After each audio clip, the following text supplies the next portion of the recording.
Sabe quando a gente usa o computador, clica num ícone, digita um texto? A gente já parou para pensar como é que essa caixa de metal e silício entende o que a gente quer? Pois é, por trás de cada programa, de cada app, existe uma linguagem escondida. Uma língua que não foi feita para a gente, foi feita para a máquina. Nós, quando programamos, escrevemos coisas assim. Uma instrução simples de soma. Pra gente é super claro, super lógico.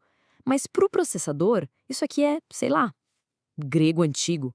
Ele não entende essa nossa forma de falar. E essa é a grande questão, né? Como é que essa ideia, somar x com y, se transforma em pulsos elétricos que um chip consegue de fato executar? Como é que um pedaço de silício entende lógica? Bom, a resposta está no que a gente chama de conjunto de instruções de máquina. Pensa nisso como se fosse o dicionário oficial do processador. Não é só uma lista de palavras, não. É o repertório completo de toda e qualquer ação que aquele chip foi construído fisicamente para realizar.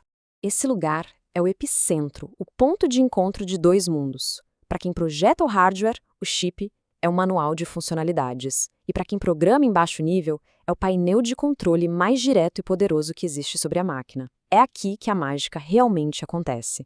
Ok? Então, a gente já sabe que essa linguagem existe. Mas como ela é na prática? Como é uma palavra nesse idioma? Vamos abrir o capô e dar uma olhada na anatomia de uma única instrução de máquina. No fundo, é só isso aqui. Uma sequência de zeros e uns. Pensa que cada instrução é como uma única linha numa receita de bolo. Ela diz para o computador de forma super precisa o que fazer, com quais ingredientes e onde guardar o resultado. Sem espaço para dúvida. É o átomo da computação. E cada linha dessa receita precisa responder a essas 4 perguntas. O opcode é o verbo, a ação. Por exemplo, somar. O operando fonte são os ingredientes, os números. O operando de resultado é onde a gente vai colocar o bolo pronto, um lugar na memória. E a referência da próxima instrução diz qual é o próximo passo da receita. Simples assim. O fascinante é como nós humanos lidamos com isso. Lá no comecinho, os programadores tinham que escrever esses opcodes em binário puro. Imagina o trabalho e a quantidade de erros. Então, para facilitar a vida, criaram esses atalhos, os mnemônicos. Add para adição, load para carregar. São basicamente etiquetas que a gente consegue ler e que tornaram a programação muito mais eficiente. Certo, agora vem a parte divertida.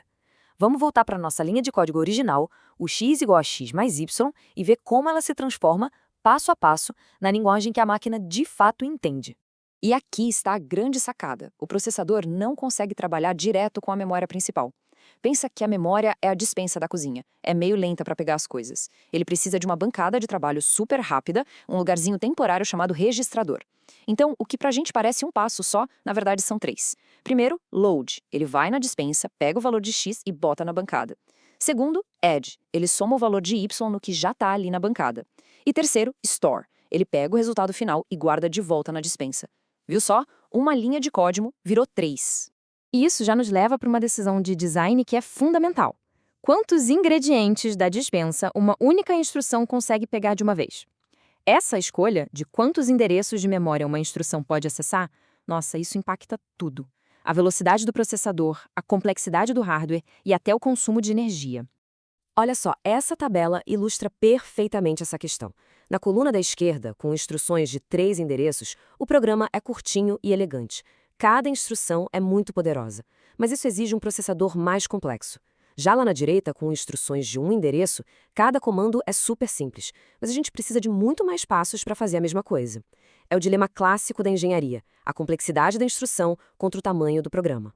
Se o processador fosse um chefe de cozinha, o conjunto de instruções seria aquela maleta profissional cheia de facas e utensílios. E cada tipo de instrução é uma ferramenta especializada, projetada para um trabalho bem específico. Essencialmente, quase tudo se resume a essas 4 categorias. A gente tem as ferramentas de transferência de dados, para mover as informações de lugar, as aritméticas, para fazer os cálculos, as lógicas para tomar decisões bit a bit e a transferência de controle, que é como se fosse virar a página do livro de receitas, mudando a ordem de execução. E a diferença que é muito importante. Um jump é como estar lendo um livro e encontrar uma nota que diz pule para a página 50. Você simplesmente vai para lá e continua a leitura. É isso que permite os laços de repetição e os condicionais if. Já um call é diferente. É como encontrar uma palavra que a gente não conhece. A gente para, pega um dicionário, que é o procedimento, consulta o significado e depois retorna exatamente para o ponto onde parou no livro. É isso que deixa o código organizado e reutilizável, através de funções. As operações lógicas são a microcirurgia do processador. A operação AND, por exemplo, funciona como uma máscara. Imagina que a gente tem uma sequência de bits 1101 e quer saber só o valor do último bit. A gente aplica uma máscara 0001. A operação AND compara cada par. O resultado só é 1 se os dois bits forem 1. Nesse caso, o resultado seria 0001, isolando perfeitamente a informação que a gente queria. É uma técnica fundamental para controlar o hardware no nível mais baixo. Muito bem. Agora vamos conectar toda essa teoria com o mundo real. Toda essa filosofia de design de instruções se materializa em duas arquiteturas que juntas dominam praticamente todos os aparelhos que a gente usa, x86 e ARM. O x86, da Intel e da AMD, segue a filosofia CISC, de Conjunto Complexo de Instruções. O foco é ter comandos que fazem muita coisa de uma vez só, tudo para ter o máximo de performance. Por exemplo, uma única instrução CIMD consegue somar 8 pares de números ao mesmo tempo, o que acelera absurdamente os gráficos e jogos. O custo? Mais calor e mais consumo de energia. Do outro lado, tem o ARM, que está nos nossos celulares, usa a filosofia RISC, de Conjunto Reduzido de Instruções. Comandos simples, rápidos e eficientes. A genialidade dele está em otimizar para economizar energia. Por exemplo, em vez de testar uma condição e depois pular, uma instrução ARM pode simplesmente se autoanular se a condição não for atendida, economizando ciclos preciosos do processador e, claro, bateria. No final das contas, o conjunto de instruções é o vocabulário que define o universo de uma máquina. E cada nova palavra que a gente adiciona, como as novas instruções otimizadas para a inteligência artificial, expande os limites do que é possível. Essa linguagem está sempre evoluindo. O que nos faz pensar qual será a próxima palavra, a próxima grande ideia que a gente vai ensinar para as nossas máquinas.